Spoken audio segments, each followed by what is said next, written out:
fulɓe moɗon musidɓe haray mi hiwri ko mi laɗike sana ala e moɗon haray meɗen ɗo hannde fi weltanagol dendagal noddutoɓe woni o USG union sportive guinéen wonɓe nder itali ɗo ɓen tawta ɗo moƴƴoɓere meɗen nde woni kamɓe AGL haray no yiruɗon no minen min artuno e jaam min hewti e jaam hannde meɗen ari ɗo wargue komin fooli kon e nder nde hitande ɗo ɗum woni 2025 ɗo e menen haray sukaɓe Bologna gaɓen min haalno men inni na sama kala woni men naɓude awa noon o yii soɓe on kono e nder soɓe men wattiri toon sama kala ha woni fottama e jang e seedama e jaam mi fuɗɗora ɗo weltanagol anda hoorema kala kippuɗo paykum e mawɗo intérêt e suka suddiɗo e sonnajo fof e muɗum annda hoorema kippunoɓe ɓe anda hoorema fi yo nde ñalande wawa hittude le 16 août woni ko luttide fillede o tisikkeno menen wona sengo men en Bologna nga kono woni dendagal guinéen jo wonɗe nder Italie ɗo on haray meɗen weltani onon ɓe kohoɓe amen onon ɓe kotiraɓe men ɓemin tawi hino fuɗɗi ɗi mouraduji ɗo Mody Sadou en Oustaz Souleymane en ɓe Verona ɓe ɓe Brescia Ibrahima Ndingalande e ɓe ala littuɗo sakko mi falja inde mabɓe ɗin ɓay haray ko onon sincani men ɗum ɗo hande meɗen ɗo meɗen arde min iwtira ɓawa mawɗo mi yi on soppani men guesa ban ha on rentike on sunni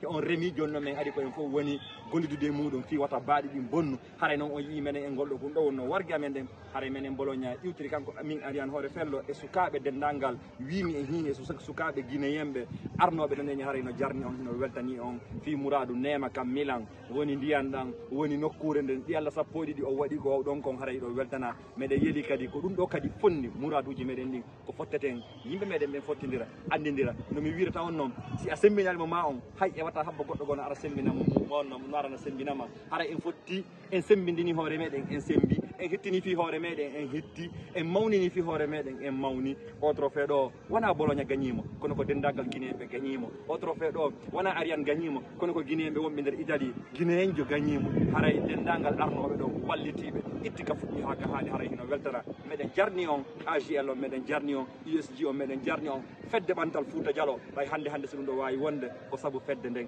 haray albarka moɗon on jarama on weltanama menen ga min weltike min weltorani kala arnoɓe accompagne fi Mouradou ndu hettira anda hoorema média ji meɗen ɗi iwtunoɗi ɓawɗen sponsor ɓe arnoɓe ɓen fi yo teddingo ñalande haray ɓe fof ɓe weltana hiɓe jarna nomi wirta noon remen tum Allah sankay o yii menen min remi Allah sanki e ngol ɗo joni meɗen darda kadi duuɓi arayɗi kadi haray hitande aroyede kadi kala wonɗo noddude ɗo min aray min joƴƴina tallidiren ka nder terrain to daren kadi meɗen inni on ɗo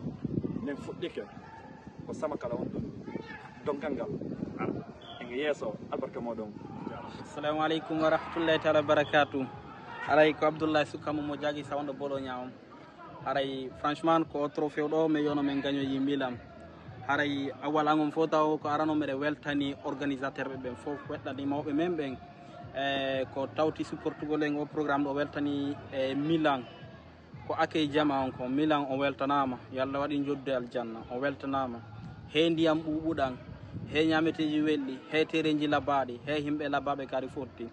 haray hiɗo weltana ko ɗuuɗi moƴƴano ɗo weltana infiniment franchement Milan on golli yo Allah waɗu kadi kala hospité o kadi ko arata ɓe gollu kadi ɓe adodira e Milan puisque Milan on holli men hiɗo gayna AGL Milan on big up à vous merci franchement haray kadi mbiɗa weltani équipe ji ɗin fof hina Treviso hina Verona hina Bergamo Brescia en fof ko enen gañi o trophée ɗo Parma ko en fof gañi o trophée ɗo haray on fof on weltanama ko participe ɗon kom haray ko laggine hina Italie tun kono ko enen guinéen on fof hara on weltanama Milan on golli haray mbiɗa weltani kadi mawɓe men ɓen ko senoto say kala supporta en e ɗi événement ɗo o trophée ɗo ko Bologna gagnimo kono ko en fof jeeymo ko en fof gagnimo haray vive la Guinée